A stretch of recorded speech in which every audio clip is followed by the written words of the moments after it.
The morning my granddaughter's birthday cake was cut, I wasn't given a slice. Not because they forgot. Because no one thought to hand me one. I stood near the kitchen doorway, holding my paper plate, watching my son-in-law carry the cake to the dining room table where everyone had gathered. My daughter was laughing at something he'd said. My grandson was already reaching for the frosting roses, and I just stood there, invisible in the way that only happens when you've been invisible for so long that people stop noticing they're doing it to you. That was September. By November, I had made my decision. But let me start from the beginning, because none of this happened overnight. These things never do. They build the way water damage builds inside a wall, quiet, invisible, and by the time you see it, the structure has already changed. My name is Harriet. I'm 67 years old, and for most of my adult life, I believed that being a good mother meant giving without keeping score. My own mother raised me that way in a small house in Ohio, where we didn't have much but we shared everything we had.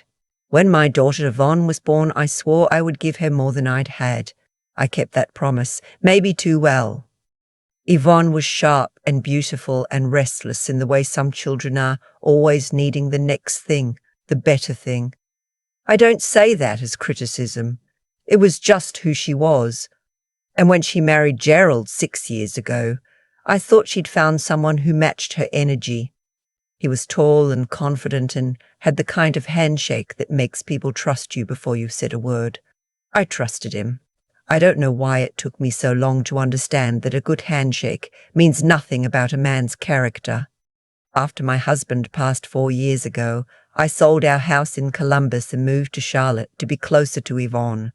She'd just had my granddaughter Petra, and my grandson Miles was 2 years old, and it seemed like the right thing to do.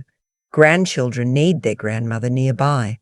That's what I believed, and in those first months it was true. I was at their house every day, helping with the kids while Yvonne went back to work. Gerald was starting a business, something in commercial real estate that he talked about constantly with the kind of enthusiasm that mistakes loudness for confidence. I paid for the groceries those first few months, just to help, I told myself. They were stretched thin and the kids needed food, and I had my husband's life insurance money sitting in an account. What was I saving it for, I thought? Family is what you save for. That was 4 years ago. What I didn't realize then was that what begins as help has a way of becoming expectation. I never made an announcement that I was going to stop helping, and so, in the silence of my not announcing it, the help became assumed. The groceries became mine to buy. The cell phone plan. I'd added Yvonne and Gerald to my account when Gerald's business was struggling, stayed in my name. Their car insurance, which I'd agreed to cover just for a few months, had been on my policy for 2.5 years. Every month I paid the premiums without being asked, because asking felt like an accusation, and I didn't want to be the kind of mother who kept receipts. I moved into a small apartment about 20 minutes from their house. 1 bedroom, a little balcony where I kept a few potted herbs because I've always needed something living to tend to. I paid my own rent. I had my social security and a small pension from the school district where I'd worked as an administrative coordinator for 22 years. Between those and the savings, I was comfortable, not wealthy, comfortable. The first time I understood something was wrong, truly wrong, not just inconvenient or thoughtless, was at Thanksgiving the year before last. I'd offered to bring the pies. I always brought the pies. Gerald's mother, Vivienne, was there with his 2 brothers, and the house was full and loud and smelled like the kind of meal that takes all day to make. I'd driven over at 10 in the morning to help Yvonne with the cooking, and by the time dinner was on the table, I was tired in that deep way you get when you've been on your feet for hours and you're not as young as you used to be. We sat down. Gerald was at the head of the table. His mother was to his right. His brothers and their wives filled in the chairs. Yvonne sat beside Gerald. The kids were at the little folding table in the corner. which was fine, that's how it's done, but my seat was at the far end, between Gerald's younger brother and the wall, in a chair that wobbled slightly every time I shifted my weight. I didn't say anything. I ate my food. I watched Vivienne pour herself more wine from the bottle that Gerald had brought out specifically for her, a label she'd mentioned liking, and I thought about the 2 pecan pies and the apple pie cooling in the kitchen that I had made from scratch that morning. Nobody said anything about the pies until Gerald's brother mentioned they were pretty good, mouth still full, already reaching for seconds. I drove home at 9 that night and sat in my living room with the lights off for a while. But Thanksgiving passes, and I talked myself into thinking I was being too sensitive. Gerald's family was his family. I was just the mother-in-law. These things have their own social physics. What I couldn't talk myself out of was the phone call in February.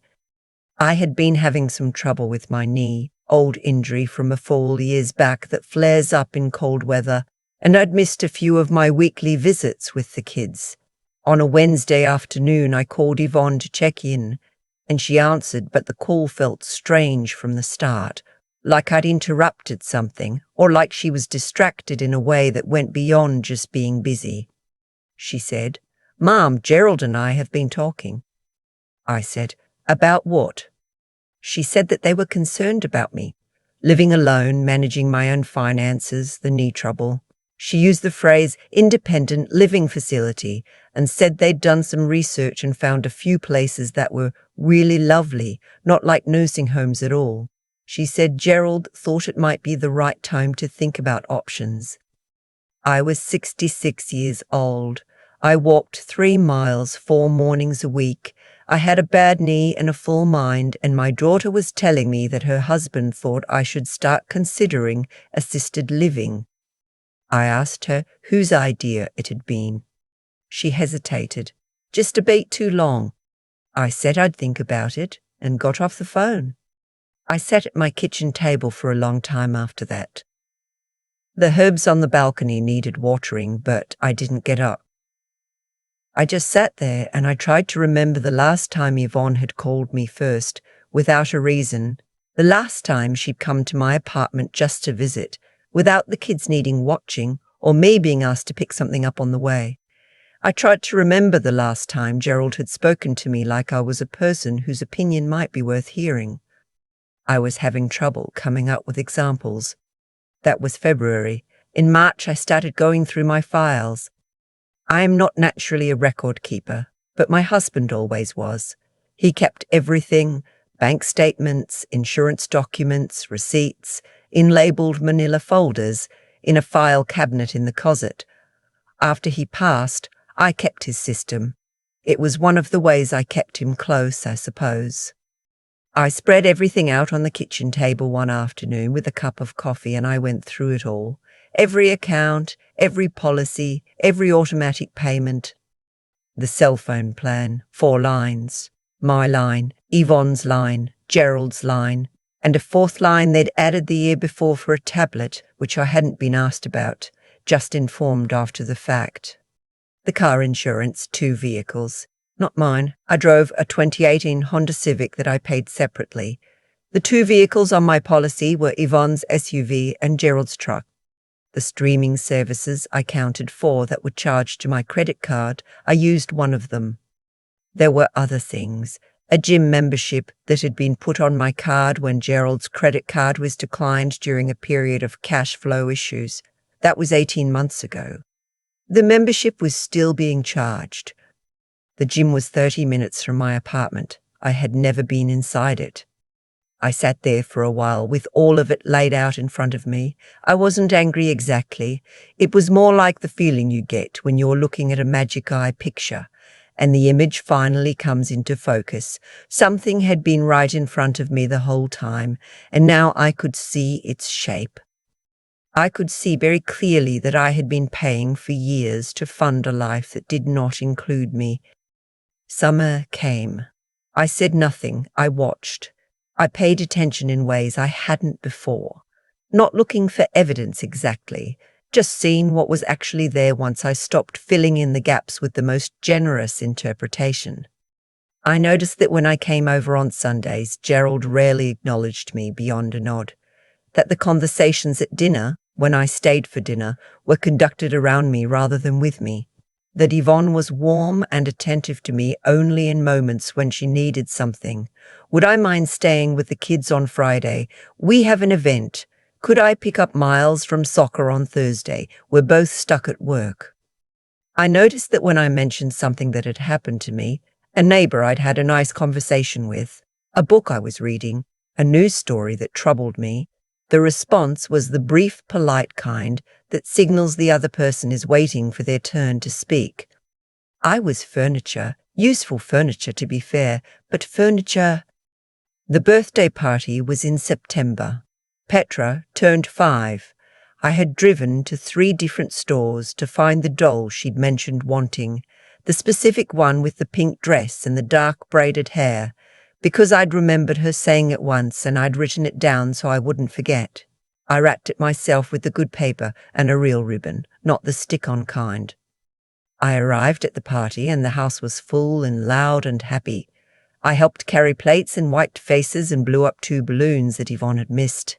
Petra ran to me when she opened my gift and said, "Grandma, this is the one I wanted," and wrapped her arms around my neck. And that part was real and good, and I held on to it.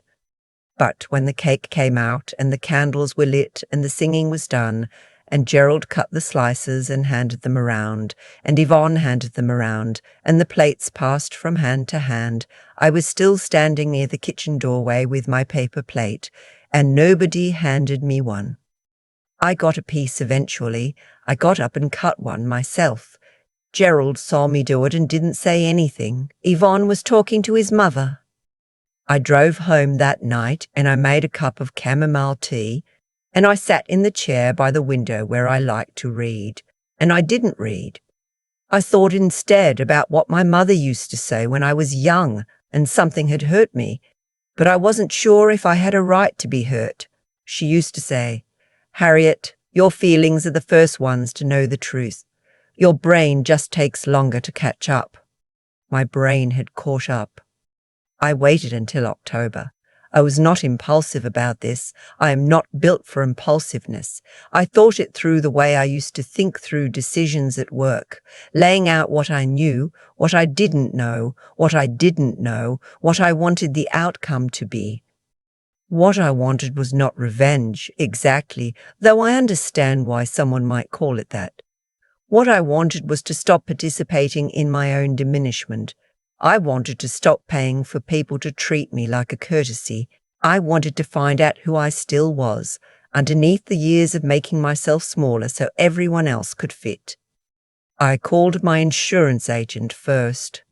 Removed Yvonne's SUV and Gerald's truck from my policy, effective the 1st of November. My agent walked me through it, no questions asked. It took 11 minutes. I called my phone carrier. Separated the plan. Yvonne and Gerald's lines would become their own account, billed to whatever card they chose to give. Mine would stay mine.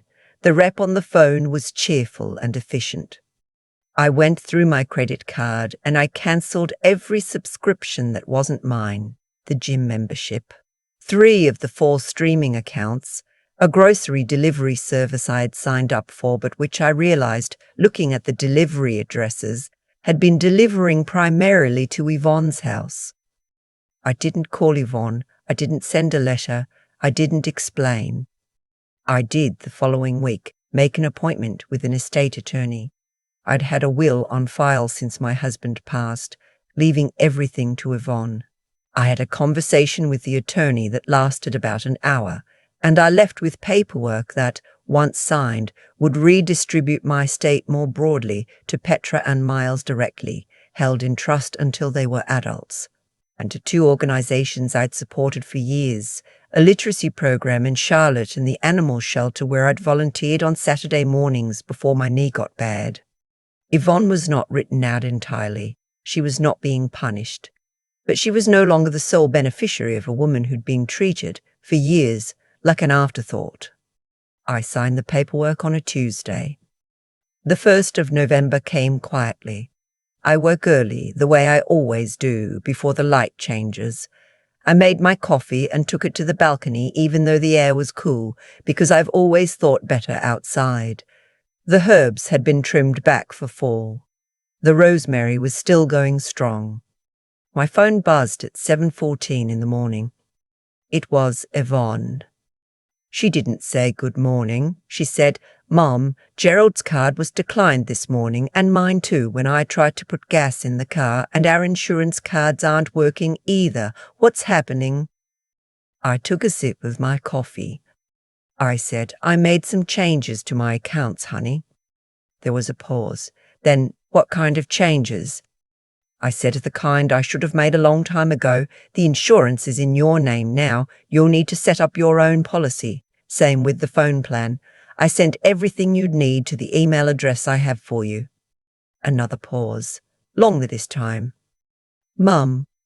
Her voice had shifted. Gone was the brisk, distracted daughter. What came through the phone now was something younger, and I recognized it. It was the voice she'd used as a teenager when something hadn't gone her way. "We depend on those things. You can't just." "I know you depend on them," I said. "That's the part I've been thinking about." "Gerald is going to." "Whatever Gerald thinks," I said, "is something you two will need to work through together. You're capable of that. You're both adults with jobs." She was quiet. I said, "I love you. I love those kids more than anything in this world. That hasn't changed." I said, "But I've been paying for things I wasn't asked about and sitting at the end of tables and standing in doorways without a piece of cake for long enough." She didn't say anything. I said, "I'll still see the kids on Sundays if that's welcome, but it'll be as their grandmother, not as a service." I heard her start to say something and then stop. I said, "I hope you have a good day, honey," and I meant it. I genuinely did. And I hung up. The balcony was still cool. The rosemary smelled sharp and clean. I refilled my coffee and went inside and sat in my reading chair and opened the book I hadn't been able to concentrate on for weeks. The words came easy that morning. I read for 2 hours without stopping, which I hadn't done in longer than I could remember. Gerald called at 9:40. I didn't answer. I didn't feel I needed to. Yvonne sent a text around noon that said, "We should talk." I replied, "I know. Whenever you're ready." I put the phone face down and made myself a sandwich and watched the birds at the feeder I'd hung from the balcony railing in the spring. Here is the thing about getting older that nobody talks about honestly. The world starts to act like you've already said your most important things, like the interesting part of you is finished, and what's left is just maintenance. Family does this too, without meaning to, maybe, but they do it. They stop asking what you think. They stop wondering what you want. They assume that what you want is to be useful to them, that your purpose has narrowed itself to fit their needs. For a long time I accepted that. I mistook it for love.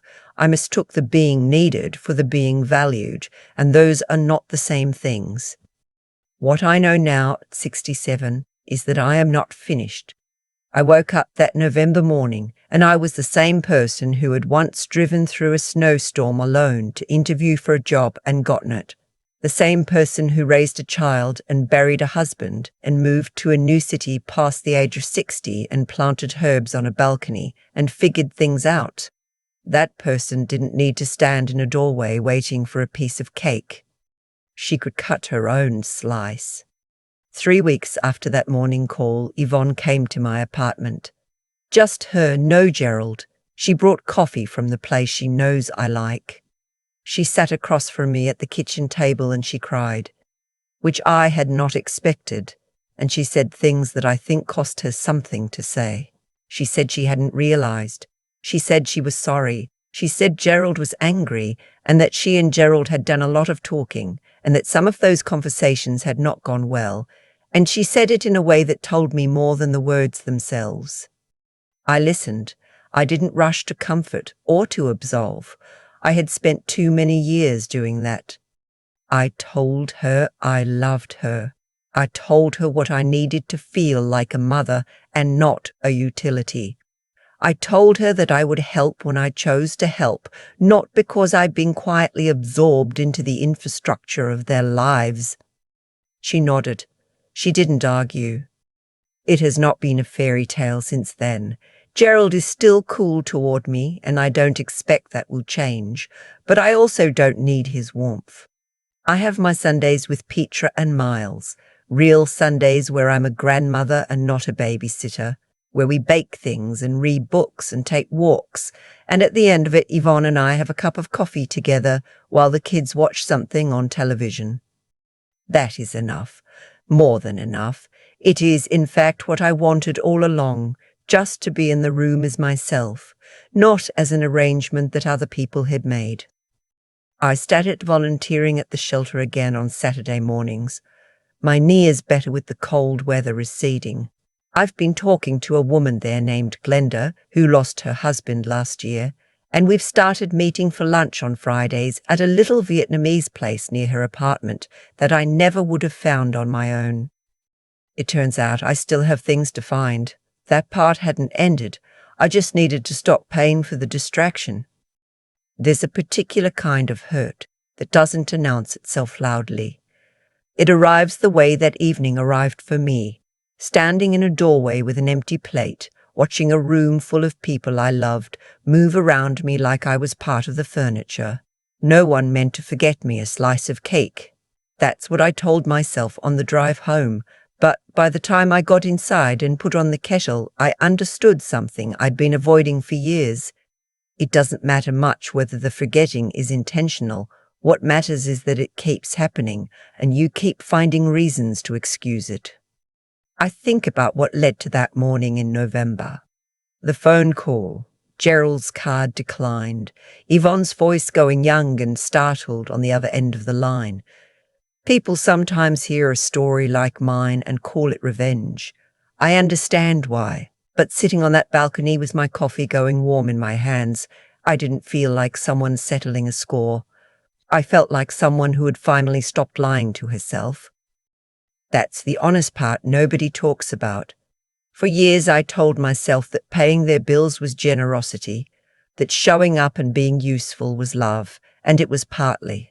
But underneath it, there was something else, a fear that if I stopped being useful, I'd stop being wanted. So I kept writing the checks, I kept renewing the policies, I kept showing up with the right doll, in the right wrapping with the right ribbon. And none of it bought me a seat at the table where I actually felt seen, because that's not how it works. You cannot purchase your way into being valued by people who have learned to take you for granted. What I had to learn, slowly and later than I should have, was that real integrity isn't just about being good to others. It's about being honest about what's happening, even when honesty costs you comfort. I wasn't being kind by staying silent all those years. I was being afraid. There's a difference, and once you see it, you can't unsee it. The clarity that finally came to me wasn't anger. It was more like a quiet kind of intelligence, the kind that comes when you stop explaining away what your own eyes are showing you. I looked at the spreadsheet of my life, all those automatic payments going to an existence that didn't include me, and I thought, a woman who survived what I have survived does not need to fund her own invisibility.